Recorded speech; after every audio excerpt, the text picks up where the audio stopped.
நான் C Joseph Vijay எனும் நான்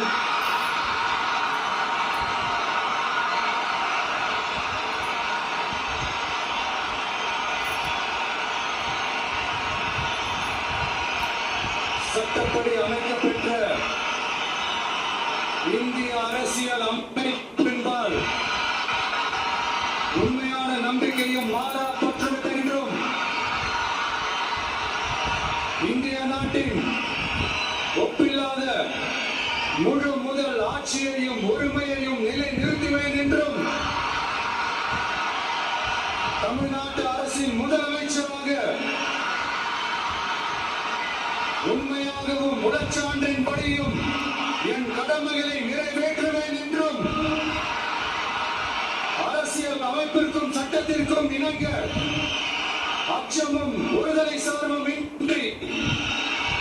விருப்பு வெறுப்பை விலக்கி மக்கள் அனைவருக்கும்